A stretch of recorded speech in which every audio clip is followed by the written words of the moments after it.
Hi, everyone. Next up, we have Supercharge your secure networking in 15 minutes, how CloudConnexa delivers speed, control, and flexibility without the IT overhead with Yuriy Chapran. Yuriy is OpenVPN's senior project manager and focuses on CloudConnexa. He's been with OpenVPN over 5 years, and prior to joining us here, he led the implementation of networking solutions within the telecommunications industry and managed cross-functional international teams. All right, let's get started.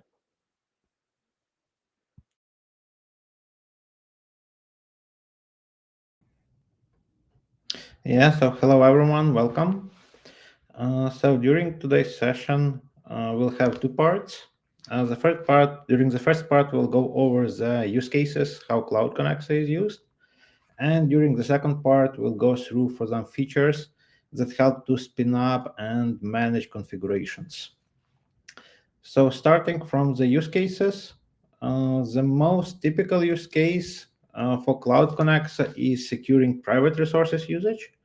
It could be a case when resources are stored in some cloud provider or they are stored locally in the company data center.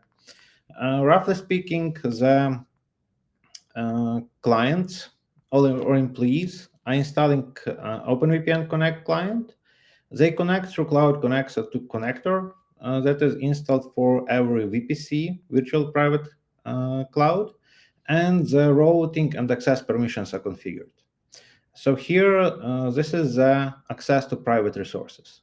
Additionally, we have access to the securing access to the SaaS applications like Salesforce, where IP whitelisting could be used.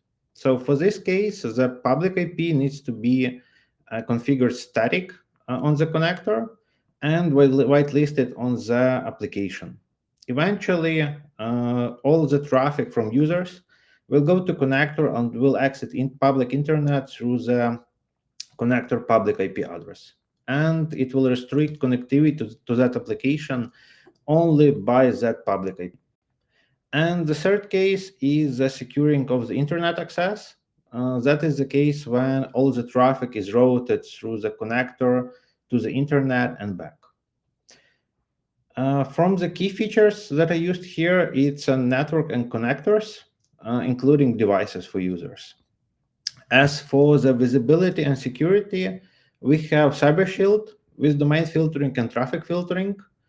We have access visibility that allows to check and see all the sessions, all the connections that were performed by everyone in the network. And we see DNS log that shows all the DNS resolutions that were conducted by all the clients and connectors. Moving further is the IoT case. So the IoT setup is usually, there are two typical approaches. The first one is when every IoT device have OpenVPN Connect application, and it runs and connects to the applications backend, to the IoT backend, and reports all the data, and can be accessible through that connection. So this also allows not just IoT devices to report back any data that they gather, but also provides the ability for the allowed set of users in a group to connect to those devices and conduct any maintenance or upgrade activities. The second typical setup is when there is IoT gateway. That is an aggregation point on the site where devices are located. And mostly it is used for the devices that are not that powerful to run the client. So eventually the IoT gateway has connector installed and reports to the IoT backend application. So for those setups, mainly we are using networks and connectors, devices for users, for the support and maintenance teams uh, on the IoT. And we also use access visibility and DNS log to have visibility and transparency of what is happening, who connects where.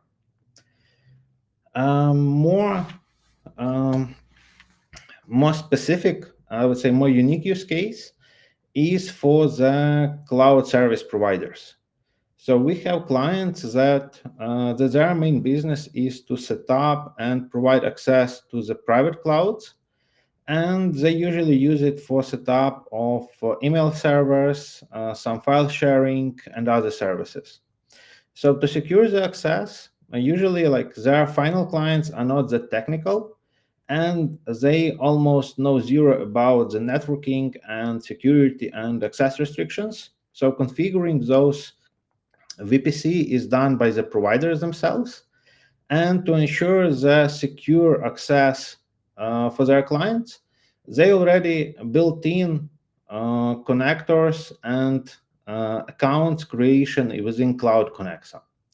So eventually, when there is a created uh, private cloud on the service provider, he creates the new tenant, new cloud ID within CloudConnexa, and he pre-installs the connectors on the servers. And this way, he allows for the final clients just to install, for the final users just to install Connect client.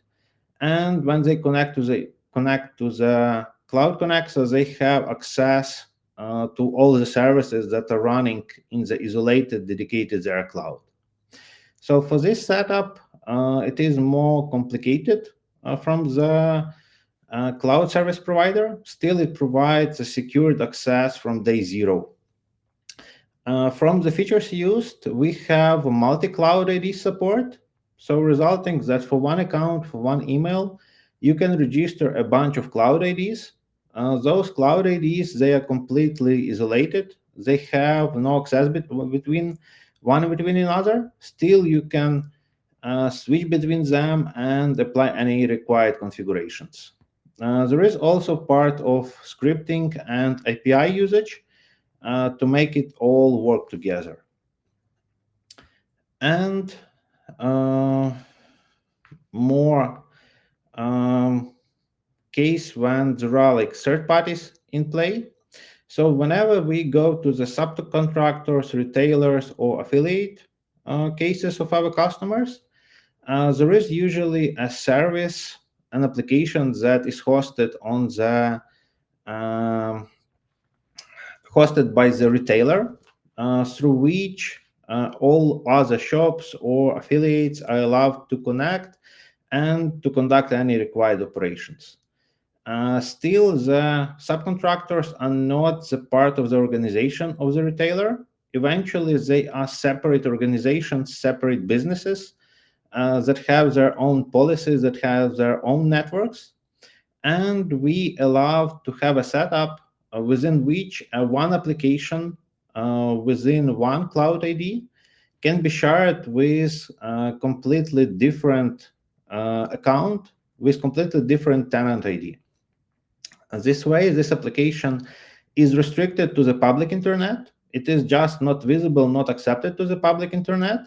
Still, the other company has access to it. For this to work, we have a feature that is called publishing. It is App Hub on the admin portal that allows to share and subscribe for the published applications. And the final use case, it's a bit tricky and the most complex one. That's the case of microservices architecture, where every microservice that's usually held as a VPC with load balancer in it has installed connector, and access between microservices is configured through access groups on CloudConnexa. This way, those microservices can be run on different cloud service providers. They can be run like even locally, even on the private data center. Eventually, all of the connectivity and restrictions and access permissions are configured within CloudConnexa. So for this to work, all of the deployments and configurations is scripted over the API and Terraform. So that's it for the use cases. Do we have any questions? I see there is nothing in the sessions chat and nothing's in the Q&A section. Okay, so we just started a small poll. Uh, yeah, so please share your vision, share your usage. How do you use, how do you think your infrastructure or your, uh, yeah, how do you think, like, what is your usage of your network? What is your use case? So that we could adopt it more and implement more features for it. So the next part is useful features. It is mainly focused on how the setup and how the bring up of the networking can be done. So to start with is OpenVPN Connect application. For it, we have several options how its installation and provisioning can be performed. So one of the quickest ways is mobile device management systems like JAMF Pro and Microsoft Intune, where the required application version and the global configuration for this application can be configured.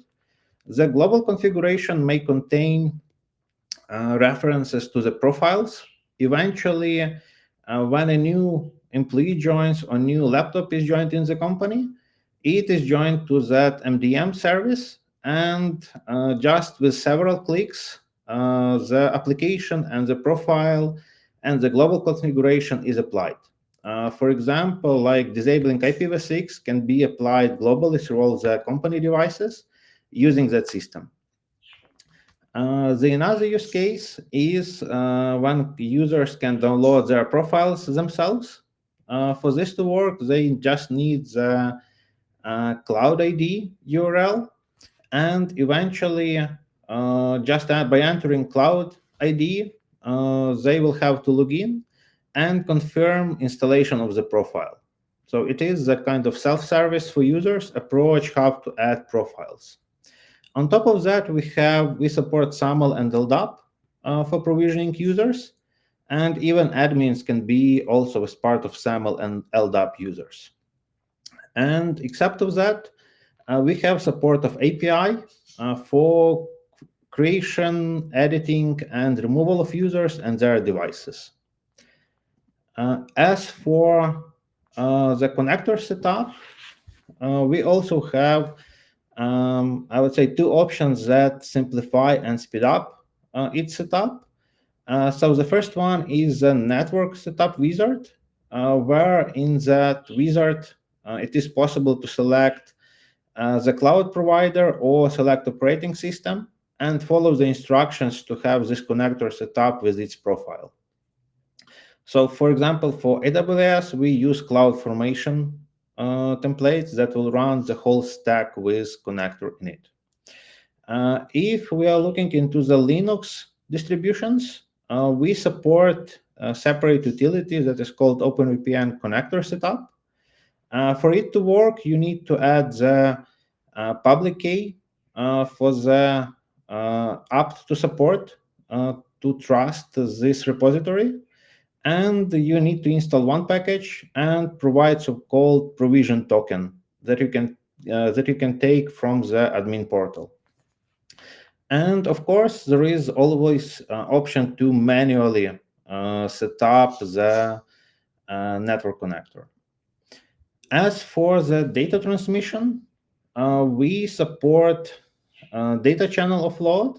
So it is a separate Linux kernel level package that allows to get to the speeds of about 1 gigabyte per second. For it to happen, the DCO must be enabled on the client machines. And I'm happy to recall that on the July 27, the DCO was included as part of the Linux kernel, starting from 6.16. So with all of the new Linux distributions, it will be already included during the installation. And why DCO is so powerful and why it allows to increase speed so much? So the main idea of DCO is to avoid copying the received packets to the user space for processing. Eventually, all the logic on the processing is conducted in the kernel space. So, and it extremely boosts the time of processing and sending the request. And finally, we support API in Terraform. We have Terraform provider that is currently version 1.12 that allows to script to maintain CloudConnexa configuration as infrastructure as a code. So eventually you can script everything and using Terraform to maintain it and to introduce changes. I would say that you can even start with manual configuration and then entity by entity, like network by network, user group by user group, you can shift it to the Terraform. And uh, existing configurations that were added manually, you can switch with export functionality of Terraform.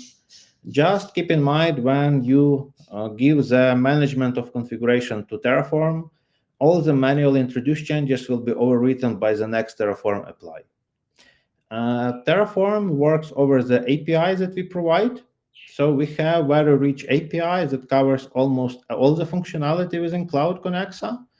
Like you can create groups, you can create networks, you can get access visibility events, you can get Cyber Shield domain filtering details, devices, almost everything. And from the interesting facts, one of the most used APIs in our current API are the connectors information retrieval and edit, retrieving the connected list of connected sessions and operations on the networks. And as Kirill mentioned in one of the previous sessions, several months ago, we released our MCP server that is dedicated for integrations with AI agents. So currently, the MCP server supports mostly read operations and providing some aggregations and resulting details. And we plan and work on extending its functionality. So that's it for me. The time has come to the Q&A. So let me check the chat. Yeah, so the first question is from James. Can we deploy a primary and secondary connector in case of fails? Yes, definitely. Under one network, you can have multiple connectors, and you can deploy them even into different availability zones. So all of them will be connected and provide the access to that network. Speeds higher since summer, nice. Yeah, so I would say the key item that was restricting getting to the higher speeds is DCO availability, because it is part of the Linux kernel, and it was not that straightforward to set up and configure. And now it is streamlined with the new versions of Linux kernel. So for the Q&A section, we have a question from David. We use a multitude of connectors in our environment to provide site-to-site communications. We attempted DCO implementation between connectors and did not receive great speeds. Is connector-to-connector bandwidth not expected to be as great as, say, a VPN user-to-connector? Yeah, I would say that it is expected to be the same high. Please contact the support. Let's investigate why you have that not that high speed. So there might be some misconfiguration, or like something may not be turned on. So let's investigate this case. The next one is also from David. To provide a bit more detail, we tested between geographically similar site to site with ISP connections between around 1 gigabit for every site. The connector-to-connector speed was averaging 20-40 megabits maximum. Yeah, so that's something to investigate. Let's contact and investigate your case. It looks like that something was not enabled in the configuration, or something hasn't started properly. And the final one that I see is from Don. When my users are authenticating with SAML, I can't retrieve the last connected date via API. I wanted to use that to clean out all the counts. It is possible to have that field added. Yes, it is one of the feature requests that we review for the implementation during the next year. I would say you can check all the sessions over the Sessions API, or you can download a CSV with sessions from the status page, and then filter and sort and filter by the users. So eventually you'll get a list of users that were connected. And then you can negate the list with list of all users to get those users that haven't connected. That is of one of the most requested features to have the last connection time for user in the users list. So we currently reviewing it for the plans for the next year. Let me check the chat section once more. So looks like that's it for today. On the final words, I want to say that your feedback is extremely valuable.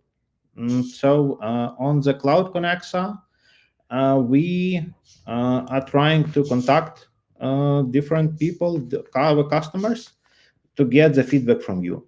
So if you receive any email from me, from support, or other guys that act as a product managers on CloudConnexa, could you please reply and provide your feedback?